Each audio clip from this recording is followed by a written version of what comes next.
It's supposed to feel.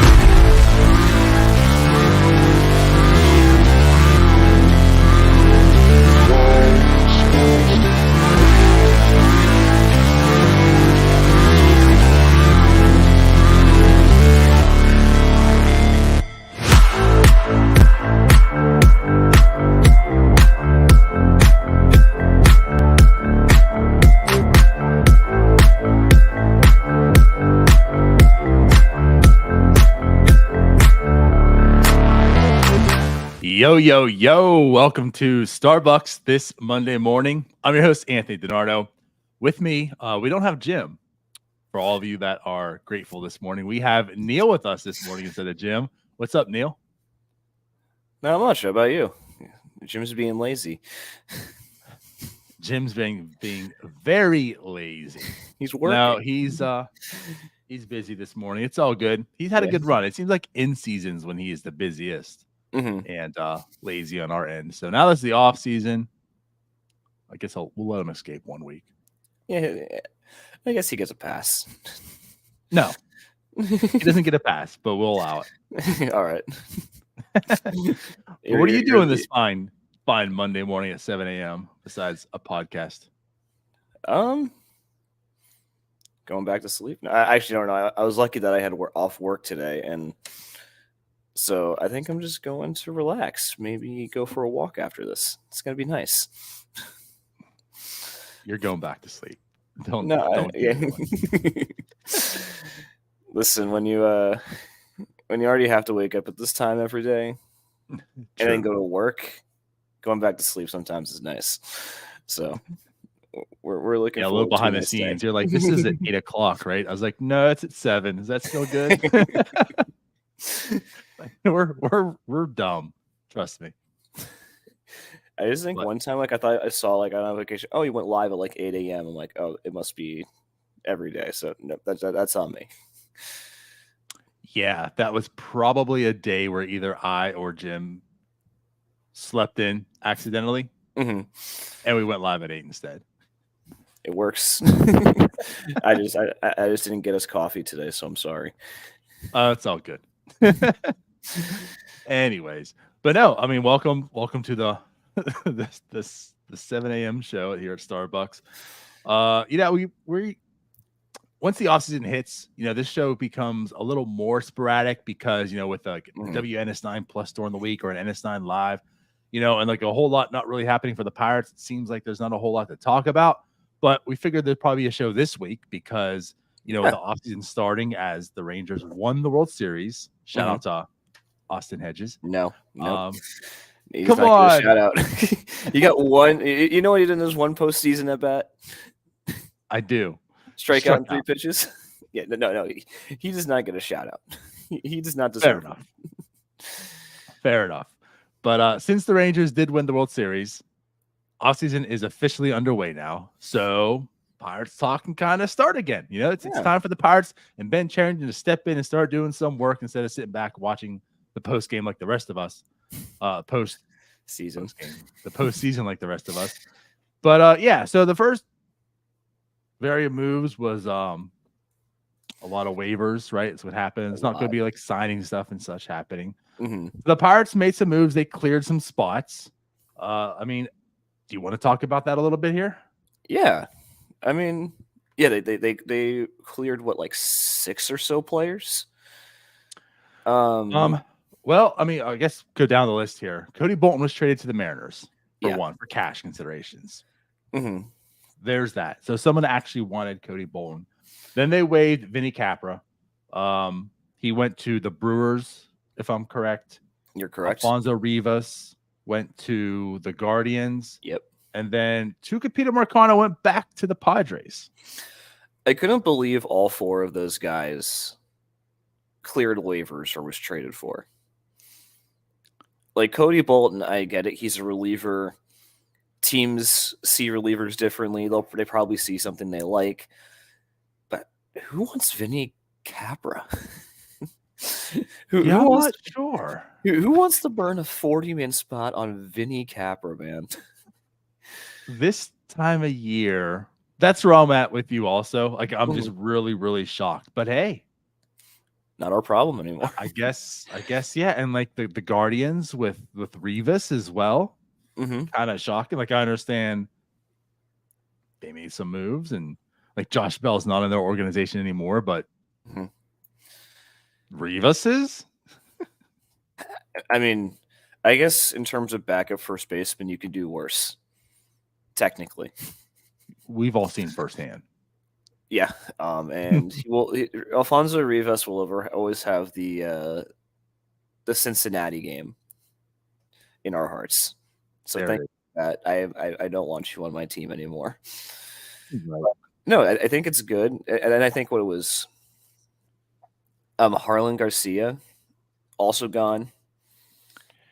Yeah, he had a 3.5 million club option this upcoming season. Then we waived. Was it just Perdomo and De Los Santos? Waived. There was 3. And Andujar. Yeah, Andor. Obviously, yeah. So thank God. But no, like I don't think anyone except for maybe you really like Yari De Los Santos. I don't think you're going to miss any of these people. I think it's good, and I don't know what it actually means because it's so early in the offseason, but it's nice to know that they're clearing 40-man spots full of that were taken up by mostly useless people. Now, poor Perdomo, because I think he was good, and Tommy John is no joke, so he probably clears waivers anyway. But no, I think it's good.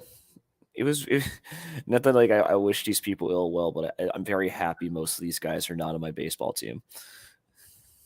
That's like the most realistic way to put it. I know some people, whether it was Marcano, I mean, just get on a list. Some people are like, "Oh my God, what are you doing? What's going on here?" But I think part of the problem is been a Pirates fan for too long, and what I mean by that is you reach at straws to find reasons why somebody can be good, opposed to just having people that are good, and like I like the point of this offseason is to get rid of the bad and bring in the good. And can Marcano be good? I'm doubtful. I don't think maybe, so. But maybe, right? I'm very, very doubtful, but maybe. But here's the thing. This team already has how many maybes and hopefuls, and if this goes right, this can maybe happen. Yeah. This team needs to be, hey, this guy's good. It's time to be good. Yeah, like I mean, obviously, like you always have to be looking for the Edinson Volquez's of the world. Like I get that from the Pirates' perspective, they're not going to spend money, so like you have, but like at the same time, yeah, like Marcano doesn't move the needle any more than the 15,000 middle infielders with no power that we have. Like nice guy, love his heart.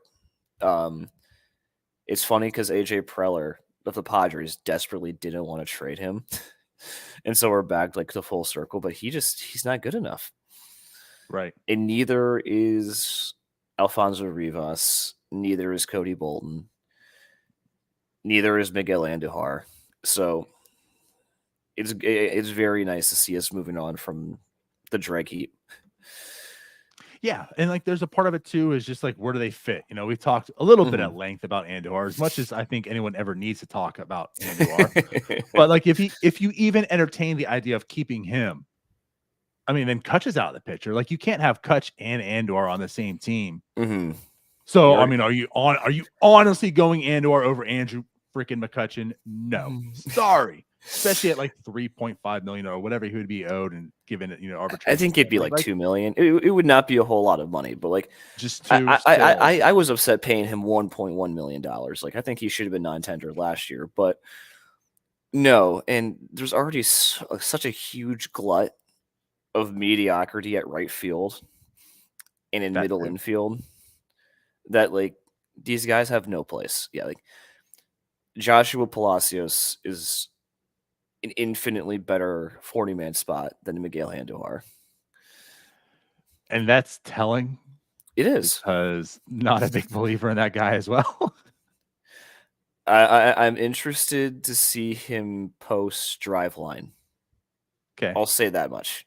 Yeah. I mean, again, like that's fair. I'll say this. Like, I feel like there's definitely more talent in that human being outside of 100%. Because like at the end of last season, I'm kind of like whatever at Palacios now. Like with the Driveline stuff, with him going with, my intrigued levels are like 50 times higher because I've seen what Driveline can do to people. I'm kind of excited. Okay. But I guess further back to your point, we're going with the Andor situation, and then like with Marcano, I think that surprised some people also. But Marcano is almost literally a dime a dozen in this organization. Not even in MLB. And he's what? He's gonna be out for 3/4 of the season, and that's definitely part of it. Also, like he is literally going to be taking up a 40-man roster spot. I mean, obviously you put him on the 60-day, right? But like throughout this whole offseason where he's not even going to be part of the team next year, and then. Is he better than Alika Williams? Is he better than Piguero? Is it like you just go down the whole list of guys that are already on the 40-man or need to be on the 40-man? And like, is he? He's a casualty to the spot. Yeah, and like you take the fact that you got an MLB player for the Adam Frazier trade, and you don't really care what happens to a Marcano because you already kind of won that trade. Like you can cut your losses there. So right with Sawinski, for those maybe wondering still. Yeah, which is also debated, but I think I think his power is needed. But yeah, so I mean, can anyone like look me in the eye and tell me there's a huge difference between Marcano and Alika Williams? No. Yeah. Yeah, exactly right. So that's kind of where I'm at. It sucks for him. I hope he's happy in San Diego though. Oh yeah. Hey, he's going back to that's again like what's kind of funny. He said full circle. Like, he's going back to the organization that he came from. It was just so odd, like when the trade happened. Jim, myself, Tyler kind of talked to the lengths. It's like I don't get it. Like back then we said we feel like Sawinski's probably the most intriguing part of this. Like if he can be something, which he's blown by all of our projections of what he could be, right? Which again, I think goes back to like the trade. Like I think the trade still stands being okay because of Sawinski. But I think the thing is like that's what it always needed to be. None of us believed in Marcano. Like he wasn't good. He never was good. I don't understand why there was such an intrigue that I had to have Marcano. That Ben Cherington tried to go after him beforehand as well. Like that was his second attempt at getting him. And then now he just goes back to the Padres for free. Yeah, no, it's. I mean, he just doesn't hit the ball hard enough. Like it is really as simple as that. Like he swings a pool noodle, and it's always going to. Neil, we dubbed him Cole Tucker Light. That's not a glowing review, is it?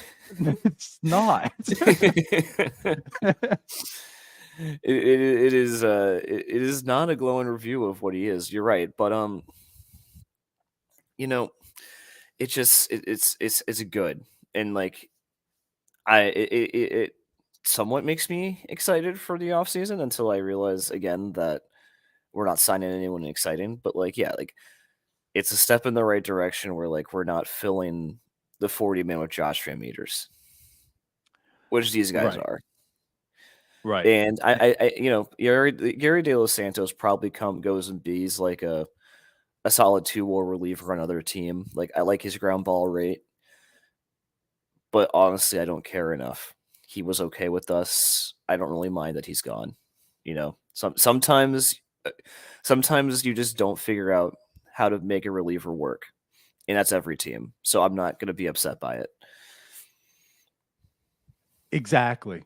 I think, and again, I don't want to use the word shocked because none of these players deserve that term, right? But like when I saw Gary De Los Santos and then, Perdomo's mentioned, it was kind of like, I'm not so sure if I saw that happening, right? And part of it was because, again, like you looking, like I could see good there, but that's still like you're trying to qualify it to be good. Gary De Los Santos could be, but he's been pretty bad actually so far, especially this year.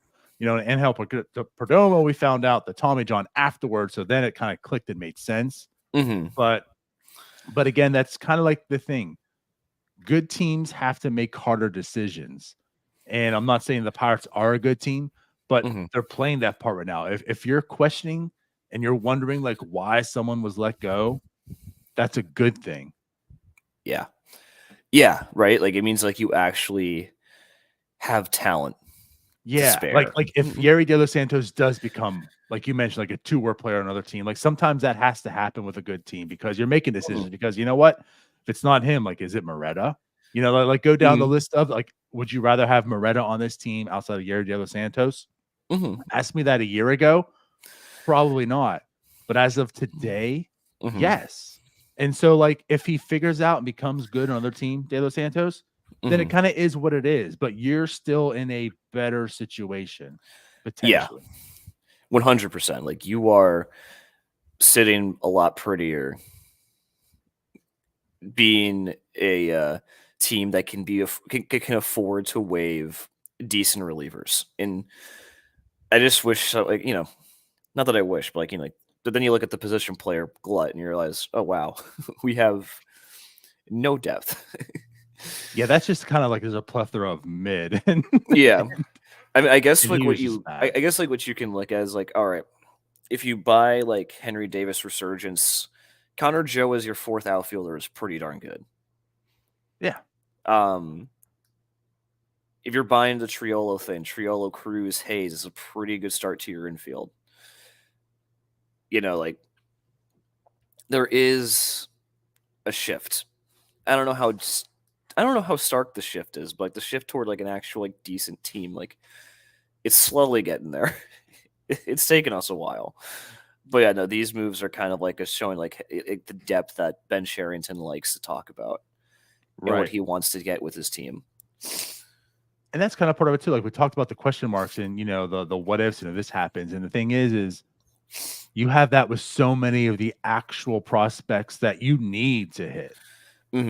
That you can't also have that with the depth. You know what I mean? Like 100%. Those guys are the what ifs right now. So if you get rid of the bad what ifs and supplement them with actual, hey, these guys are good, talented MLB players, now you're forming a roster. Like if you don't DFA or waive some of these guys and you hang them around, like you're essentially going into next year with the same 40-man roster. This wasn't a good team. And it's not going to be a good team. It could be a better team if a lot of those what ifs click, but like you have to get rid of these bad guys and start supplementing with good, experienced, like actual good MLB players, and then hope some of those actual prospects turn into those what ifs. And again, like now you're cooking, right? Yeah, you are actually like you're actually looking like a team that can compete with the Brewers, and and the Reds, depending how like the Reds do their offseason. But like, yeah, like I don't know. It also just entirely depends on what we do. And the names we've been linked to have not given me reason for joy. It seems like we're retreading the 2023 offseason again. Yeah. I don't want to put too much stock into that as of yet, but like I'm with you, and that's part of the issue as well. Like this offseason can't be much of what 2022 was. But at any rate, like what we have at hand is this first step so far. And again, with this first step, a lot of guys were moved. But here's the thing too, a lot of guys had to kind of be. We're talking like this guys from the 60-man have to come off the 60-man, go back to the 40-man, take a spot. That's JT Brubaker. Obviously, like you're keeping him. He's going to be on this squad. O'Neal Cruz, you're keeping him. So like, you got to find room for him. Technically, Jarlin Garcia was one of them. They made a decision to not pick up the option, which made sense. Perdomo was one of them. Made the decision to waive him. So, again, like they're freeing up. So there's no more spots outside of Cruz and Brubaker to come on for. So again, you had to make room for those guys. You also need to make room to protect, like some of your Rule 5 players that you want to add. Maybe save a spot open for a Rule 5 player that you want to acquire in the draft. So yeah, like a lot had to happen. The Pirates made them, and Like they went all in on this. And Yeah. again, like not to say like I'm proud of it, but like I'm glad a lot had to happen and they were decisive. They made the moves they needed to make. Most teams definitely did not have to do this many 40-man or shuffling. And yeah, it's like, and I can't imagine they thought all those guys would get claimed, because I can't believe they all got claimed. But yeah, I'm glad that they took that risk and they were deeply attached to these terrible baseball players. I know it's not a nice way to put it, but that's how I feel. Yeah, and again, I kind of get it, but it's like that shift in the mindset for a lot of Pirates fans has to really start changing. And it's hard because like you watch a bad team, you have to attach yourself to the likable, terrible players. And so I get it. I will never understand the Andahar cult though. Right. That has always escaped me. I mean, hell, we had a whole saying graphic. I like to call him Tuke, right? I mean, yeah. I get that. Mm-hmm. And then he went down, and it was unfortunate how he went down. He's off the team, and again, like likable guy, much like Cole Tucker, right?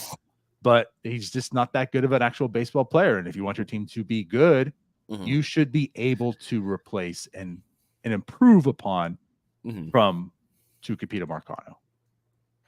Agreed. And when the Padres salary dump Jake Cronenworth, maybe we'll see Marcano like come up and be the guy we always wanted him to be. Stop it. All right. I don't know if I have too much more out of that group. Nah, I think that's all needs to be said. All right. So that pretty much wraps the books on those guys in Pirate uniforms for the most part. So let's move on to some bigger and better news, which you see the graphic is about as well. Last night, something pretty big happened, something special, something that was well-deserved and about 2 years too late. Yeah. Well, Brian Hayes wins his very first Gold Glove Award for third base in the NL. And while the awards were, although one of the awards were going on, I was in one of my Twitter group chats, and so like a couple like a minute before like they announced anything, like so people were starting saying Austin Riley won the Gold Glove, and so I was like, I was formulating like what I wanted to say after Austin Riley won the Gold Glove, and then the news actually broke. So it was a bit of a roller coaster of emotions. So remember I talked about like the Pirates fan mindset needs to change. So here I am, and of course, we're running North Shore 9. Like you have to be prepared on things, right? You have to, you have to get graphics ready and think ahead of time. So I spent finding all the Hayes highlights, defense. I had 28 clips to put together that little, literally like 17-second clip, video I have. And here I am doing all this. That way we can be prepared for when he wins it. But in the back of your head, like I said, about this mindset, right? Things never go right when you watch the Pirates, right? When you're a fan of the Pirates. And here I am thinking the whole time, like, there's no way he doesn't get it this year, right? There's no way. Tell me I didn't do all this for nothing and it goes to Riley, right? So I'm like kind of with you. I'm like, you know what? He has to win this. He should win it. But it's not going to happen. Like they're going to screw it over again, aren't they? Yeah. So yes, when the name was actually announced, I had a bit of a sigh of relief. I'm like, thank God all this was for nothing. But also, congrats to him because again, like he's very deserving of it. I mean, this is the third straight year that he had the most defensive runs saved as a third baseman in all of MLB, not just the NL, but all of MLB. And I think it's important that like he has it by a wide margin, and he has missed time every single year. Like you were seeing Nolan Arenado go out and get these stats like with like 160, 155 games under his belt. Like Brian Hayes usually misses a month of every season and is just miles better away. But like, I don't even think I want to talk about numbers with him just because I just think like when you watch Brian Hayes, like, he's the best. And like, he's the best. Like, he's the best defender in Major League Baseball, and he does it so casually. Like, it's crazy. Yeah. So part of this, right? I just want my point of view on this, right? As I mentioned, I went through literally almost every single defensive play he had to make that video just to see highlights, right? Which of course, like, he makes some crazy plays. But so many of them just look so routine. Again, like it's boring. Where Arenado kind of looks exciting, right? Because like it's flashy and not taking anything away from Arenado. Like this isn't like I am. Trust me. Okay, you probably are. But like Arenado is talented as hell. He's exciting to watch. You know, a lot of times he makes a play, you stand back and say, "Oh my God, that was amazing," right? But it's like when Brian makes a play, you kind of sit back and say, "Oh, whatever," because it is just so smooth. His positioning and reaction times are just insane. I think the best comparison I can make is that you remember like when that MLB clip went around on Twitter of like Nolan Arenado like not throwing someone out of first base, but it looked oh so pretty. Yes. That does not happen in Brian Hayes' world. Like that guy is out. He is out by a step, and it looks way smoother than whatever Nolan Arenado just did. But you're right. It wasn't an out, but Arenado's play, I mean, it was just magnificent. And again, like he's a talented ass defender. That's why he's won the Gold Glove 10 years in a row. Maybe it should have only been 8. Yeah. You could argue 9. Probably not 10 and definitely not 11. So thankfully they made the right call this year. But you're right. And it's funny, like his actual play fits his personality. It's just there. You don't really notice it. You know, like he's not vocal. He doesn't speak. Like he's not a flashy personality wise, it seems. And his defense is almost the same also. And again, like I said, like going back to the clip I'm making, I'm just looking, I'm like, this is just bad for the like video because nothing looks good. Like this is supposed to be a hype reel and everything just looks smooth and boring. And that's what he is. But you're right. Like he's so good to make the play that it doesn't have to be flashy. Like he is there. He anticipates so well, you know, like everything about him defensively is just so good and talented that the play just looks routine half the time. Yeah. It's and like I think like as fans, like we can appreciate just because we watch it every day. Like and like we know like we can look and tell like wow, our pitching staff has been saved so many times from hard hit balls hit to that third side. Like I forget, I think was it against the Nationals, I think, where like it was like the bases loaded and he just makes some like ridiculous play at third, like almost falling down to get the second, like the double play. I feel like this happened. But like it's little stuff like that where like it's never gonna make MLB Twitter page, but we all know what it's like. Yeah, and again, like it's not like an indictment to MLB, like oh they don't notice him. Again, firsthand, it's just not exciting. Like that's not gonna draw engagement because everyone's gonna look at the play and say, why are they sharing this? Like okay, my third baseman also made a routine grounder. It's the problem is that your third baseman wouldn't even be halfway to the ball. Yeah, and Brian fielded it just normally. Have we ever seen Brian Hayes dive for a baseball? Twice. I don't think we have. Yeah, but right. It's so deserved. Such a joy to watch. It's just a pleasure because again, just understanding how good he is and how routine he makes it is. I guess there's an appreciation in that. You don't get the highlight, you don't get the hype, you don't get the oh my god because it looked great. You get the oh my god, how do you get that? And it's an out almost every single time. Just like the range you have with Cruz and Hayes on the left side of the infield is absolutely absurd. Now, Cruz is going to spike a couple balls and Hayes will not, but like it's a nice thing to have, especially since we have watched some terrible Pirates defense over the years. Brian Hayes is a breath of fresh air. That was actually another thing I noticed too. So again, over 162 game season, you probably don't notice it, right? But you condense and watch every play time. You know, you're just like, watch. How many times he cut off the shortstop kind of amazed me. It was kind of pleasurable because I'm just like looking at this. I'm like, he just got to the ball quicker and he was able to make the out. Like if the shortstop would have got to the ball, it would have been safe probably because it took more time to get to the player. But like Brian just cut off the shortstop, I can't tell you how many times. And I'm watching this. I'm like, you know what? Just make him the damn shortstop. Like honestly, make him the shortstop. No. I keep hearing this stupid. Keep the best defensive player in baseball at his position. But it was just so funny. Like Peguero's Yeah. just standing there, and like Cabrine just cuts it off, gets a play, and Peguero's like, "All right, I guess that's your ball. Go ahead and do it."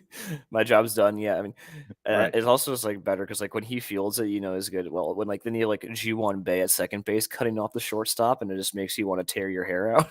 Right. Like Right, it's right, not the right. same thing. Like so, yeah. But at any rate, yeah, Cabrine Hayes gets his first Gold Glove. And now, I mean, obviously there's the age, right? You've seen the decline in Nolan Arenado just overall. But Nolan Arenado had an amazing run. Again, like 10 seasons in a row, I guess is what behind just like Chase Headley. Did Headley have 11? Is that what it was? I honestly Or couldn't did he tell you. also have 10? Whatever it was, at any rate, he had a whole decade of winning the Gold Glove. And at this point in time, not to say there can't be another uber talented player to come up, but like at this point in time, I think you can absolutely see a run by Cabrine Hayes. Like it's going to just pass the torch from Arenado to Cabrine Hayes. Like that's just how talented Hayes is, that he could absolutely have a 10-year run himself. Yep. I think that depends on how good the bat is, unfortunately. Well, fortunately, he did have that for him this year. This year he did.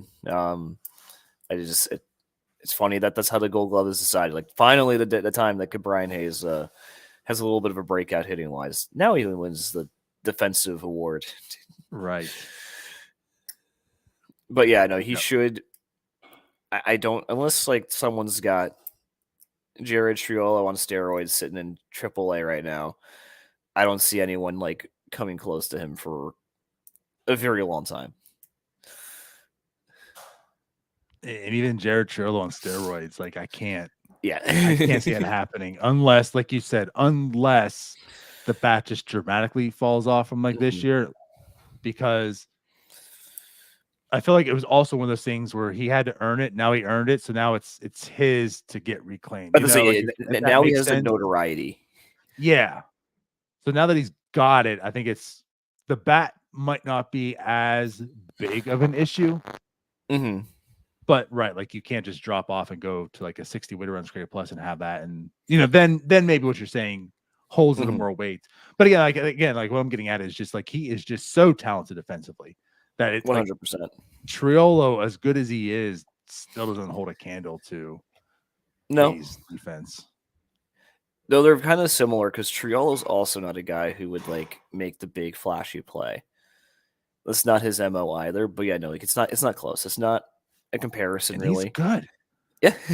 He's probably the best third baseman defender on like almost any team. Yeah, he's that much better. I mean, like, yeah, and like that's why Jared Schultz is going to have value. But this is Cabrine Hayes' day. I'm sure his dad's happy. I'm happy for Cabrine. He's earned it, and I'm glad he's here for a long time, especially since the bat's here. Yeah, honestly, I was glad he's here for a long time. Regardless, the bat is just a plus. You wanted to, again, you wanted to see at least league average. If he can do what he did with the bat the last 2 months, even just come somewhat close to it, just somewhat. Star player. If he does exactly what he did, we talked like that's Andrew McCutchen level. That's MVP type level production, especially with that defense you're getting. So if he's just coming close to that, that's all icing on the cake right now. 100%. I wonder how Bucko Mike's feeling today. The same. He doesn't change for anything. It's probably been a rough go for him, so I have to know. No, it's a fluke or it's something.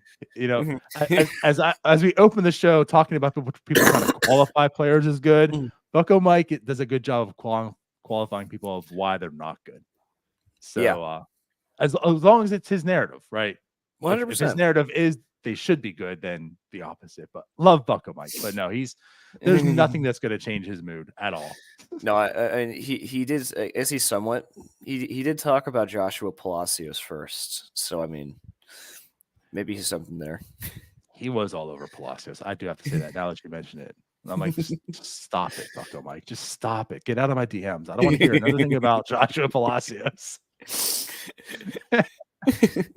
Back then, Josh Palacios. Right. Yeah, but before the name change. Right. But yeah, there it is. Pirates have started the offseason. Brian Hayes caps off this past season winning the Gold Glove. Mm-hmm. And at this point in time, like our next show will be NS9 Live this week, and actual free agency and stuff will be opened, and don't anticipate anything happening, of course, but like the offseason's upon us now. You know, so us Pirates fans, like we're back in. I think it's official today. Like I think players can sign with teams today, if I'm not. Mm-hmm. Yeah. So hopefully the Kutch news happens by NS9 Live. I know this team doesn't do anything fast, but like also this should be the easiest free agency deal to ever exist. Again, the Pirates fan mentality and everything. Like I feel like a deal could be in place. Mm-hmm. It's already done. They've talked about it's in the works. It's done. They'll announce it in like January. Yeah, that's their MO, isn't it? Right. But Ben Sherrington does not attend the winter meetings. He is in Cancun. Well, it's just like they do everything last minute. Like everything is the deadline, right? They can. You could give them. There's going to be a deadline for 1 month to announce things at 3 p.m. and they will wait till 2:59 to do it. Yes. Right? So there's that aspect, and there's something of like, hey, you know what? Just it's going to be done, Kutch. Like it's an agreement. Just we can't use the 40 man on you yet. We want to do some things and maneuver. So if you can just wait till after the Rule 5 to make it official, you know, I feel like there's that aspect of it. That's probably true. Yeah, we're gonna sit around and wonder what the hell's going on, and then they'll pop up and say, "Oh yeah, we signed Kutch." And then we'll get the Vince Velasquez hype video part 2. There it is. But all right, well then let's get out of here. Neil, appreciate you filling in. Of course. Go ahead and have a great walk. I will. And, everyone else, nice. Thanks for watching, and we'll see you later. Bye-bye. Hey, you all. Thank you for watching. I know we try to provide the most entertaining content that we can, and we'd love to spread it to as many people as possible. So I know it doesn't seem like a lot, but if you could take the 5 seconds to like this video and subscribe to the page, it helps out so much more than you know. Thank you, and let's go Bucks.